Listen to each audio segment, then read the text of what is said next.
Hello and welcome. Today I want to go over a new topic called the solubility of product constant, or just simply the solubility of product. Whenever you have an ionic compound in water, some of it or all of it will dissolve depending upon how much, and this concept is in particular to saturated solutions. So you have some solid on the bottom that's in equilibrium with the ions that have dissolved. Here we've got our anions and our cations. And once equilibrium is established, you have equal rate of solid becoming dissolved, and you have some of these ions in solution and forming back together and becoming a solid. That rate of dissolution equals the rate of precipitation. That's when we have equilibrium. That's called KSP. And go over here, and you have your equilibrium equation here. You have a solid, and you have your two ions in solution. And this is K, and it's a KSP. And sorry, writing here has been difficult. I don't make these drawing boards for lefties. But it's 1.1 times 10 to the minus 11. Again, it's a unitless number. And this K will indicate to you, if you're comparing K's to other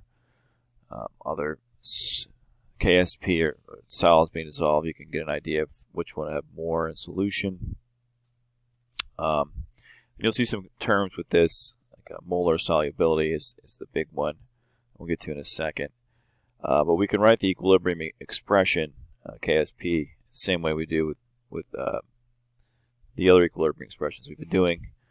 Keep in mind that any solid or pure liquid is eliminated from the equation, so we don't even have a reactant. So simply it's KSP is the concentration of your barium ion. Connected, there we go. Times the concentration of the sulfate.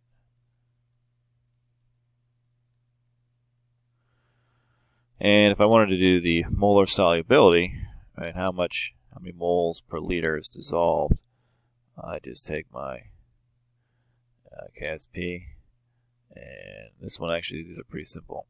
Make that X, and make the SO4X. It's nice because it's a 1-to-1 ratio. So for every mole of barium ion, you're going to have a mole of sulfate ion. So this equation down here then simply becomes 1.1 times 10 to the minus 11 equals x squared. And then you're just going to want to take the square root of that. Taking the square root of both sides, then you end up with, let's see here, I don't have my TI-30XA, left that at school, so we'll don't know what to do without it. I feel like I lost a part of me.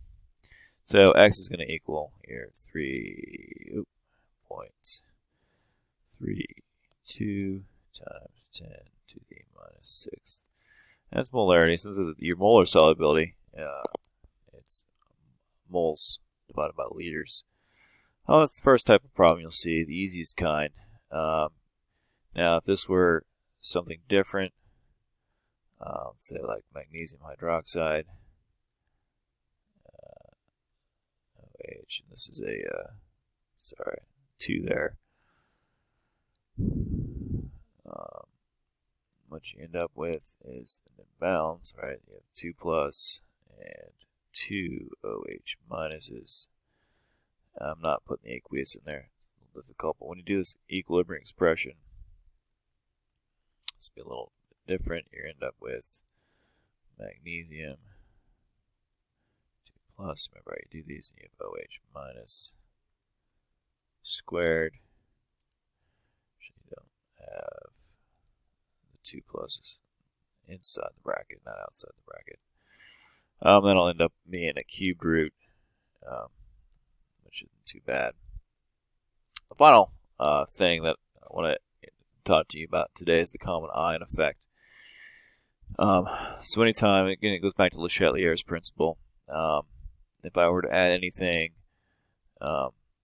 solution with hydroxide in it, another base, that would increase the hydroxide, which would then shift my equilibrium back to the solid, which would make I would decrease then the solubility of magnesium hydroxide.